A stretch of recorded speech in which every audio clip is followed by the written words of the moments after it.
Well, hi, everybody. I'm Don Stewart, and welcome to our second edition of Breaking News for this Thursday, the third day of October, 2024. And like we say every single time, more important stories have come across the wire. So let's get right to them. First of all, in the headlines, Joe Biden telegraphs Israel's military plans to the world, reveals that nothing is going to happen today in Iran. Really smart move, Joe. Biden warns Bibi not to attack Iran's nuclear sites, but here comes the but. But key U.S. and Israeli leaders say it's time. And our third story, the West's status quo strategy is collapsing, and thank God for that. All right, let's get right to the headlines here because what they do, again, is confirm what the Bible has to say our world is going to be like before the second coming of Christ and the events that preceded. Amazing how we see this time after time after time. All right, headline number one. Biden telegraphs Israel's military plans to the world, reveals nothing going to happen today in Iran.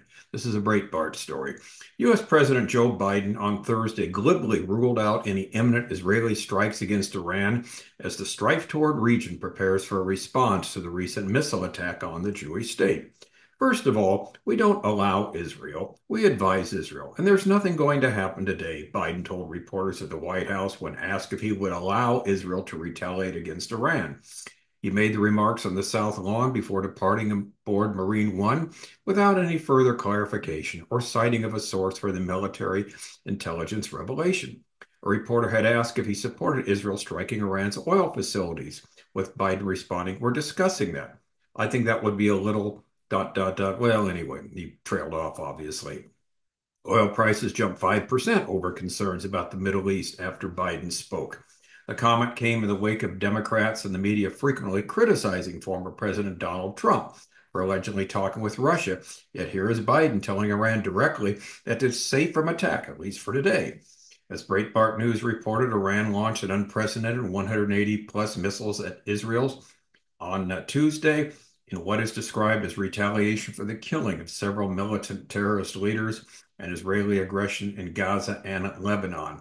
The large-scale strike followed Israel's airstrike a week earlier, killing terrorist leader Hassan Nasrallah, the leader of the Iran-backed Hezbollah group in Lebanon, as well as another high-ranking commander in Iran's Revolutionary Guard. All right, here's my comment. It will certainly be a happy day, won't it, when this man leaves office? Hopefully, he will not be replaced by someone who is even worse than he is. Sadly, this is what the Democrats are offering the United States, and we will wait and see. Now, of course, we encourage everyone to vote. If we don't vote, of course, we can't complain about the results. If we vote and we lose, well, at least we tried. But again, voting is very important. So let's make sure we do this and pray that God's will be done and pray that God will have grace on the United States of America. All right, headline number two. Biden warns Bibi not to attack Iran's nuclear sites, but here comes the great but. But key U.S. Israeli officials say it's time. This is from Joel Rosenberg's All Israel News. A growing number of key U.S. and Israeli voices are also urging Netanyahu and his government to use this moment to deliver a knockout blow to the Iranian regime. This is a moment of choosing for the free world regarding Iran, said U.S. Senator Lindsey Graham of South Carolina.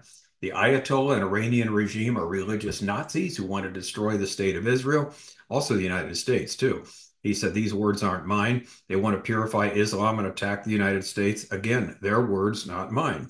The missile attack against Israel should be the breaking point, and I would urge the lame duck Biden administration to coordinate an overwhelming response with Israel, starting with Iran's ability to refine oil," Graham added. These oil refineries need to be hit and hit hard because that is the source of cash for the regime to perpetrate their terror. My prayers are with the people of Israel, and may God continue to bless Israel. Those are some fine words from Senator Graham. All right, John Bolton, who served as the U.S. National Security Advisor during the Trump administration, urged Israel to go even further. The next time Iran attacks Israel under the nose cone of an incoming ballistic missile might be a nuclear weapon. And that is one thing we have warned about. Um, the nuclear weapons that they are developing, sooner or later, they will be able to develop a nuclear weapon and tie it on to one of these ballistic missiles and, hook it up to where you wouldn't know which one is a nuclear weapon, which one isn't. And he wrote this on Twitter, and he said, former Twitter X, he says, "This risk is unacceptable. Israel should destroy Iran's nuclear program, among other things." Former Israeli Prime Minister Naftali Bennett agrees. Speaking with CNN, On Wednesday, Bennett said sometimes history knocks on your door and you've got to seize the moment. If we don't do it now, I don't see it ever happening. We must take out Iran's nuclear program now. Truer words were never spoken. A prominent Democrat this week also said he fully expects Israel to attack Iran's nuclear facilities. William Cohen, who served as former U.S. President Bill Clinton's defense secretary in the 1990s, told CNN on Wednesday that he doesn't believe that Biden's desire for a ceasefire is realistic. And we trust that Israel will listen to these voices, not that of a lame duck, mentally challenged president. Now, the next headline here really hit the nail on the head. This is from Ynet, and it tells it like it is. The West status quo strategy is collapsing. It's an opinion piece, but it's worth talking about. In just 16 days, ending with Iran's missile attack on October 1st, the West status quo strategy began to collapse. If it persists in this obsession, catastrophe is certain. Given the rapid acceleration of military events, the date of September 16th is now receded into the distant background, even though barely 2 weeks have passed. Yet that day remains vitally important for understanding the nature of contemporary Western strategy and marks the beginning of its collapse. And that's the byline here is the strategy of doing nothing. On that mid-September day, the Biden administration's envoy, Amos Hochstein, visited Israel to recite some simple and rather tired ideas. Specifically, hitting Hezbollah harder would not help Israel and would increase the danger of a larger war. So the administration sought a diplomatic solution. All that was declared on what was then the 345th day since Hezbollah began firing on Israel on October 8th last year. What Hochstein conveyed to Israel is the essence of what passes for the West strategy in autumn 2024. A strategy of not rocking the boat, not making the situation worse than it already is by doing very little, preferably nothing at all. The goal is to preserve the status quo and that the still fairly comfortable and safe present enjoyed by the West, if not by Israel, Ukraine, and other countries. If the unavoidable obsession is all that with diplomacy. If the task at hand is to maintain safety in the immediate term by eliminating almost all risk, it inevitably becomes grossly inappropriate to contemplate war. Yeah, we can't talk about war here. After all, every fool knows that wars are not risk-free. Therefore, the fool reaches for the magic word diplomacy. And his next headline here, diplomacy as a delusion. What the fool knows not, being a fool, is that the achievements of Western diplomacy over the past many decades are prominent by their absence. Boy, ain't that the truth. In my previous article on this sad topic, I discussed the catastrophe that had overtaken the Korean Peninsula as a result of decades of American-led diplomacy.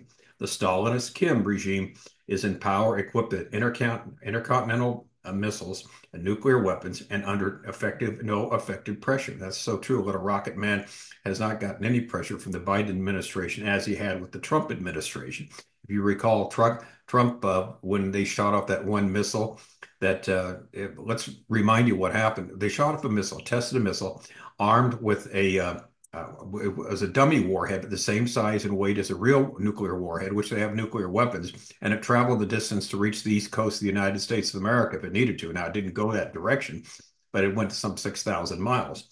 And so Trump basically said, as he came in with the American firepower in the area, you stop shooting these missiles off. You stop testing this with nuclear weapons, or we'll reduce your country to a cinder. And guess what? Little Rocket Man stopped doing it. Not the same with the Biden administration here. Elsewhere in the world, the article goes on to say diplomacy has been similarly distant from triumph. Take the case of Iran. More than 22 years ago, on August 14th, 2002, the National Council of Resistance of Iran, the NCRI, an opposition group, accused Iran of developing nuclear weapons in secret, including by building uranium enrichment plants at Natanz. It was later suggested that U.S. intelligence had discovered this some months earlier, but in either case, it took another 16 months for the first of several failed diplomatic arrangements with Iran. On October 21st, 2003, not by coincidence, a mere 6 months after the fall of Baghdad to coalition forces, Iran agreed with Britain, France, and Germany that it would answer outstanding questions about its nuclear program and suspend uranium enrichment. This supposed diplomatic achievement lasted slightly longer than 2 years, after which Iran resumed enrichment at Natanz in January 2006. This is the general pattern of Western diplomacy with hostile states. Even to initiate diplomacy, a combination of difficult intelligence work and military pressure, at least of the indirect kind, is needed. Then, once negotiations begin, the hostile state eventually agrees to unenforceable concessions in order to renege on them at the appropriate time. The West, determined to avoid that unpleasant outcome war, sidles gradually towards the worst possible outcome, a larger war at a later date. And that's exactly what they're asking for and exactly what's going to take place as we see right now. And so we're in a real interesting situation. Again, it's they're celebrating the holiday, uh, actually the New Year, Rosh Hashanah. They're in Israel, and so everything is shut down. The nation shuts down for a couple of days. The media does, so that we won't see anything at least till what is it, Friday? Well, actually, the Shabbat after the Saturday, probably Sunday is the first day we will see any possible response from Israel with respect to Iran. But we will probably see something very, very soon. All right, so we'll keep an eye on all this. But the point is, as we've said, Biden stupidly lets Iran know, which he shouldn't have, that Israel wouldn't attack today, which Israel could have and may have. We don't know what he's going to do that when Israel will attack. He's going to say, "I've got nothing to say," and then let him know that ahead of time. Also, too, it is nice to know that many voices are speaking up saying Biden is wrong. Israel does need to take out the nuclear plant there, the nuclear facilities in Iran. And finally, this final story about the West delusional with just let's just pacify, let's just use diplomacy, like what Biden said today, the G7 nations. Let's just you have a diplomatic solution, meaning no solution at all, kicking the can down the road where a worse war will take place when Iran gets even stronger in its nuclear program. All right, I'm Don Stewart. Thank you so much for watching. We'll keep you posted with everything that's going on.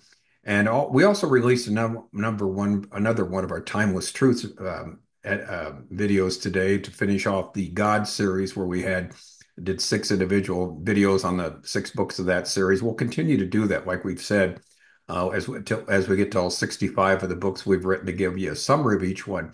So we'll be able to encourage you to study more than just Bible prophecy, but so many other things that the Bible teaches. All right, I'm Don Stewart again. Thank you for watching. Until next time, as always, may the Lord richly, richly bless.